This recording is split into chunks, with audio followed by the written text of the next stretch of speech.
Hello दोस्तों, आप सभी का स्वागत है। अगर अभी तक आपने हमारे चैनल को सब्सक्राइब नहीं किया तो चैनल को सब्सक्राइब कर दें, और पहली बार आए हैं तो सब्सक्राइब करना तो बनता है, और ये पहली बार वीडियो देख रहे हैं तो लाइक करना भी बनता है। इससे पहले वाले एपिसोड नहीं देखे हैं तो जाओ जाकर पहले उसे देख लो। तो चलिए बिना किसी देरी के अब अपने इस वीडियो को शुरू करते हैं।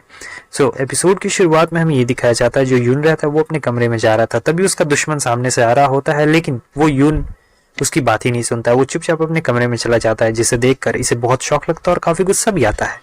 अब हमें इधर 5 दिन के बाद के सीन को दिखाया जाता है, जहां सभी लोग यून के कमरे के बाहर रहते, कह रहे होते आओ आज एग्जाम का दिन है। ये भी बाहर निकल जाता है और कह रहा होता है कि चिंता मत करो, मैं एग्जाम के लिए बहुत पहले से ही प्रिपेयर हूँ और मैं जरूर अटेंड करूंगा। और सोच रहा होता है कि 1 महीने की ट्रेनिंग और इतने सारे एक्सिलर लेने के बाद अब मैं 6th लेवल पे पहुंच चुका हूँ।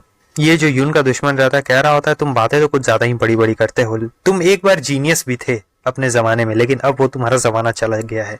फिर वो वापस चला जाता है। यहाँ पर कुछ अच्छे लोग भी रहते हैं जो यून को कह रहे होते हैं कि आप बिल्कुल भी चिंता मत करिए बिग ब्रदर, हम लोग जाते हैं और मास्टर को इसके बारे में बताते हैं ताकि वो वहाँ अरीना में कुछ भी छेड़खानी ना कर सके आपके साथ। और फिर वो लोग चले जाते हैं।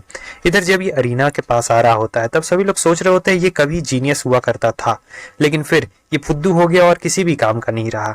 हालांकि सब लोग इसे बहुत ही ज्यादा घूर रहे होते हैं, क्योंकि अगर किसी ने भी इसे हरा दिया तो वो जिस कमरे में ये रहता है, ट्रेनिंग रूम, वो कमरा उनका हो जाएगा और उसमें कुछ स्पेशल बात है, इसलिए सब हथियाना चाहते हैं। और इधर हमें अरीना को दिखाया जाता है जो कि पूरी तरीके से अब तैयार हो चुका है। और आपको ये तो याद ही होंगे जो हमारे यून से नफरत करते हैं, और बगल में उनका बेटा बैठा हुआ रहता है और ये कह रहा होता है कि फादर आखिर ये क्या हो रहा है, ये कचरा अभी भी सेक्ट में है, ये सेक्ट से बाहर नहीं गया है अभी तक।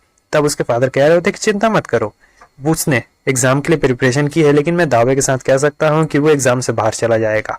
चिंता बिल्कुल भी करने की कोई भी जरूरत नहीं है, क्योंकि आज हम लोग उसे इतना ज्यादा बेइज्जत करेंगे कि वो खुद पर खुद यहाँ से भाग कर बाहर निकल जाएगा। फिर वो बंदा अपने डैड से कह रहा होता है कि मेरे हाथ में बहुत ही ज्यादा खुजली हो रही है, मुझे तो मन कर रहा है मैं खुद ही अरीना में जाऊं और उसे ठिकाने लगा दूं। लेकिन उसके डैड कह रहे होते हैं कि नहीं नहीं, इतना करने की तुम्हें कुछ भी जरूरत नहीं पड़ने वाली है, क्योंकि मैंने सारी चीजें पहले ही अरेंज कर दी है, अब तुम देखो आगे आगे क्या होता है। इधर हमें रेफरी को दिखाया जाता है जो कह रहे होते हैं जितने भी सेक्ट के डिस्पल्स सिलेक्शन के लिए यहाँ पर आए हैं मैं उनका एक एक करके नाम लूंगा और वो लोग आएंगे। अब धीरे धीरे करके जिसका जिसका नाम ले रहा होता है वो अरीना में आ रहे होते हैं। और फिर इधर इससे कह रहे होते हैं कि अरे आप इतना जोर से मत चिल्लाइए वरना यहाँ पे कुछ लोगों को हार्ट अटैक आ जाएगा। वो कह रहे होते हैं मैं इतना जोर से इसलिए चिल्ला रहा हूँ क्योंकि मैंने कल एक्सिलर लिया था और मुझे बहुत फायदा हुआ था। यहाँ पर एक्सिलर सुन के सभी लोग एकदम खुश हो जाते हैं, क्योंकि जो एक्सिलर रहता है वो आपके कल्टीवेशन को एकदम नीचे से ऊपर तक बूस्ट कर देगा, और प्राइज में मिलने वाला था तो सब काफी खुश रहते हैं। और ये रेफरी कह रहे होते हैं कि चिंता मत करो, अगर तुम लोग मेहनत करोगे तो तुम्हें भी वो एक्सिलर जरूर मिल जाएगा, वैसे मुझे तो बेनिफिट हुआ है, तुम लोग को भी बेनिफिट होगा, ठीक है। तो अब तुम सभी लोग के पास एक एक करके मौका है, और जो भी यहाँ पार्टिसिपेट करने चाहते हैं चलो जल्दी करो और अरीना के अंदर आ जाओ। जितने भी पार्टिसिपेट करने वाले थे वो सब कर करके अरीना के अंदर आ चुके हैं। अब शुरू हो जाता है मैच शुरुआत में हमें दिखाया जाता है एक बंदे को जो कि इस वाले बंदे से लड़ने के लिए आ रहा होता है, जो इधर लेफ्ट में दिखाया जाता है हमें। लेकिन वो जो बंदा होता है लेफ्ट में वो बहुत ही कमजोर रहता है और राइट वाला उसे यूं ही हरा डालता है। अब इसकी बारी रहती है और सोच रहा होता है कि बस मुझे इसे हराना है। असल में ये सारी चीजें एकदम प्लान से की गई थी कि ये जो बंदा है इसे ही जीतना है और लास्ट में इसका मुकाबला हमारे कुन से होगा। और इधर ये कह रहा होता है कि ठीक है तैयार हो जाइए, वैसे वो लेवल 2 पर है तो जरा संभल के ही रहिएगा, उतना ज्यादा आसान भी नहीं है।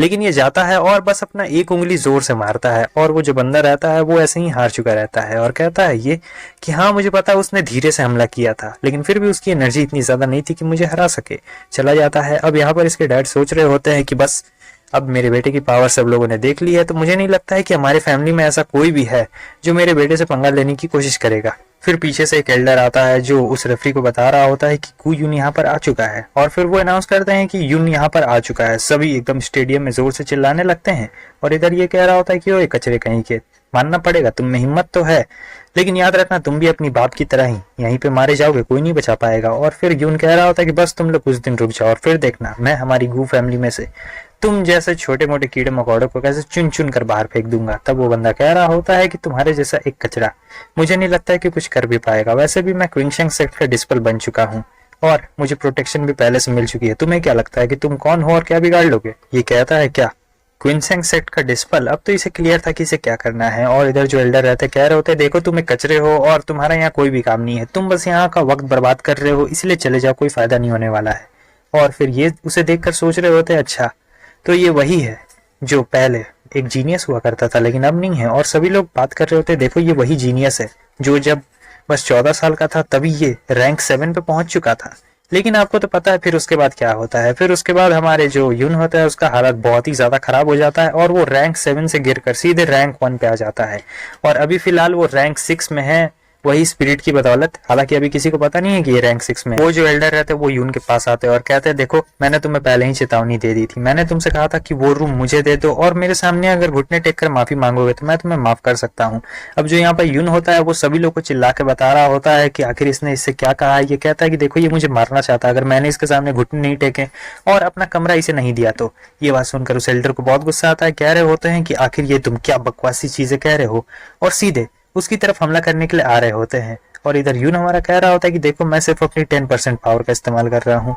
वो कुछ करता भी नहीं है, बस साइड में ऐसे हट जाता है और वो जो एल्डर रहते हैं सीधे जमीन पे जाके गिर जाते हैं क्योंकि दौड़ते दौड़ते आते हैं ना, और उनका पूरा नीचे का चेहरा छिल चुका रहता है। इधर यून उनसे कह रहा होता है कि देखो तुम में कहने की तो हिम्मत है लेकिन मानने की हिम्मत ये नहीं है कि देखो तुम्हारे और जानवरों में कोई फर्क नहीं बचता है, तुम दोनों बिल्कुल एक ही जैसे हो। यून सोच रहा होता है कि 3 साल इन सभी लोगों ने मेरी बहुत ज्यादा बेइज्जती की, मुझे हमेशा चिढ़ाते रहे, लेकिन अब मेरी बारी है। इस बंदे का नाम लू टियान रहता है और वो उसके सर पर एक जोरदार लात मारता है और साथ ही साथ अपनी पावर का करिश्मा वहां पे दिखाता है। वो उसे हाथ तक नहीं लगाता है, एक बहुत ही बड़ा एक्सप्लोजन होता है और ये सीधे जाकर बाकी डिस्पल्स के पास जाकर गिर चुका रहता है। सभी लोग एकदम देखकर हैरान हो जाते हैं, क्या सचमुच, लेकिन इसकी पावर तो चली गई थी, ये वापस से इतना ज्यादा पावरफुल कैसे हो सकता है। और यहाँ पर सभी लोग कह रहे होते हैं कि हो सकता है कि लिन टियान ने जो इसके बारे में कहा था वो गलत हो और जो ब्रदर यून है उनकी पावर अब वापस आ चुकी है, इसलिए वो पहले से ताकतवर है और अब ये कचरे बिल्कुल भी नहीं रहे, कोई नहीं कचरा नहीं बुलाएगा। इसे देखने के बाद जितने भी डिस्पर्स रहते हैं वो बहुत ज्यादा खुश हो जाते हैं और कह रहे होते हैं कि चलो कम से कम इसकी पावर तो वापस आ गई। ये यून के दोस्त रहते हैं और यहाँ पर ये लोग हैरान रहते हैं क्योंकि ये लोग यून के दुश्मन रहते हैं और कह रहे होते हैं नहीं, ये कचरा अचानक से इतना ज्यादा पावरफुल नहीं हो सकता, ये नामुमकिन है। और इधर वो जो पीछे रेफरी रहता है वो कह रहा होता है यून तुम्हारी इतनी हिम्मत, मेरे डिस्पल को तुमने इंजर करने की कोशिश कैसे की, तुम्हें पता है ये एक क्राइम है और इसके लिए तुम्हें सजा जरूर मिलेगी। तब तक दूसरा एक जो डिस्पल रहता है वो कह रहा होता है कि नहीं, आपको पता है आपके डिस्पल ने मुझे धमकी दी थी और कहा था कि वो मुझे मार देगा अगर मैंने उसे हराने की कोशिश की तो। आपको क्या लगता है, आप लोग बहुत ज्यादा पावरफुल हैं, आप 8 रैंक पे हैं, इसका मतलब क्या है, आपका डिस्पल बहुत ही ज्यादा बदतमीज है। और वैसे भी उसने पहले ब्रदर यून पे हमला किया था और ये सब तो कॉमन बात है, अरीना में चोट और हमले तो ऐसे होते रहते हैं, तो इसमें कोई बड़ी बात नहीं है, ब्रदर यून ने तो कुछ भी नहीं किया है। और फिर गलती से इसके मुंह से वो निकल जाता है जो नहीं निकलना चाहिए था, और वो बात ये रहती है कि ये एग्जाम इसलिए कंडक्ट करवाया जा रहा था ताकि ये लोग यून को मौत के घाट उतार सके।